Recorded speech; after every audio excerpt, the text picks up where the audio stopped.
All right, let's get right into it. Forever we've been sold this idea that 8 hours is the magic number for a perfect night's sleep. But what if that's not the whole story? What if the clock is kind of lying to you? You know exactly what I'm talking about, right?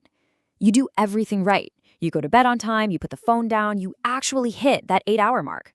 And then the alarm goes off and bam, you feel completely wrecked. It's this super frustrating mystery that so many of us deal with every single morning. So, here's the big secret. We've all been obsessing over the quantity of our sleep, counting the hours. But the real key, the thing that unlocks waking up feeling amazing, it's all about the quality. See, there's a huge difference between just being unconscious and getting truly deep, restorative rest. So let's just bust this myth wide open, shall we? It's time to look past the number on the clock and get into what's actually going on when your head hits the pillow. Okay, so the first thing you've got to understand is this concept called sleep efficiency. This has nothing to do with how long you're lying in bed, it's the percentage of that time you spend actually asleep. Think of it like your sleep's batting average. How many of your at-bats in bed are actual hits? So, what are we aiming for here? Well, for most healthy young adults, a sleep efficiency of 90% or higher is considered great. But if your score drops below 80%, that's a huge red flag. It means for every 8 hours you're in bed, you're losing over an hour and a half just tossing and turning. And trust me, that debt adds up fast. All right, let's dig into our own biology now. Because our bodies run on this incredibly precise, ancient schedule, a schedule that modern life just loves to throw completely out of whack. And that schedule is your circadian rhythm. You can think of it as the master clock in your brain. It's this internal 24-hour cycle that literally tells your body when to be awake and alert and when it's time to power down. It controls everything from your hormones to your body temperature, and when it's out of sync, oh, you feel it. So, what's the number one thing messing with this master clock today? It's the glow. The glow from all of our screens. Yep, we're talking about blue light. And listen, this isn't just some wellness trend. The science is solid. A study from the Journal of Biophotonics put it bluntly, saying that even low-intensity blue light from our phones and TVs right before we go to sleep can have, well, serious implications on our rest. Here's exactly how that sabotage works. That blue light hits your eyes late at night, and it basically tricks your brain into thinking it's still noon. This immediately shuts down the production of melatonin. That's the super important hormone that signals, hey, it's time to sleep. The result, your sleep gets pushed back, and the quality of whatever sleep you do get takes a nosedive. But it's not always about what's happening outside your body. Sometimes the real thief stealing your rest is hiding inside you, in places you would never even think to look. Now, the list of potential culprits is pretty long. Things like stress and anxiety can keep your mind running a marathon at 2 a.m. A heavy meal or a drink too close to bedtime can totally fragment your sleep. And an all-over-the-place schedule, that just throws your body's master clock into total chaos.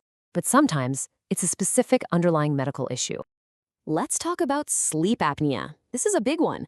It's a condition where you actually stop breathing for brief moments, sometimes hundreds of times a night.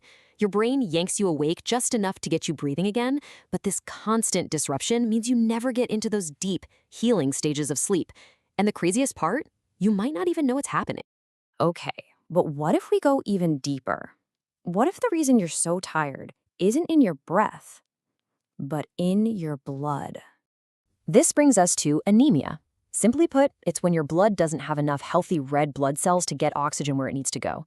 This lack of oxygen makes you feel weak, sure, but it also starves your brain of the fuel it needs to actually get into and stay in a deep sleep.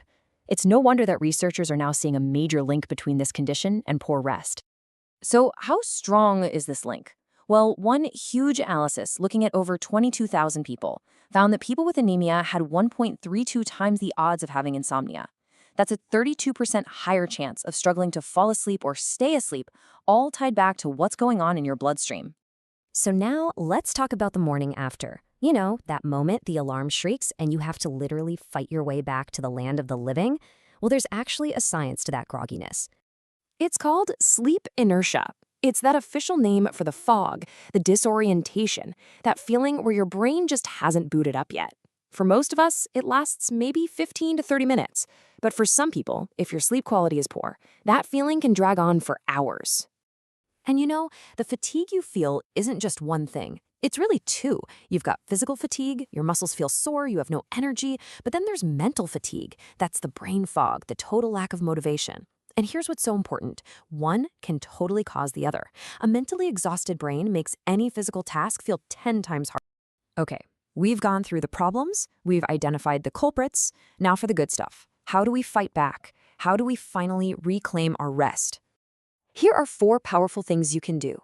First, get consistent.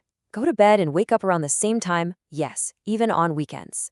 This stabilizes that master clock. Second, get bright sunlight during the day. It reinforces your body's wake cycle. Third, wage war on blue light at night. Put your phone on night mode, or even better, just put it away an hour before bed. And finally, look, if you've tried all this and you are still exhausted, please talk to a doctor. If there is one thing you take away from all this, let it be this. Feeling tired all the time is not normal. It's a signal. It's your body telling you that something is wrong. Please, don't just accept exhaustion as your new normal. I want you to start thinking of your sleep quality just like your heart rate or your blood pressure. It is a vital sign. So the question I want to leave you with is, what is yours trying to tell you?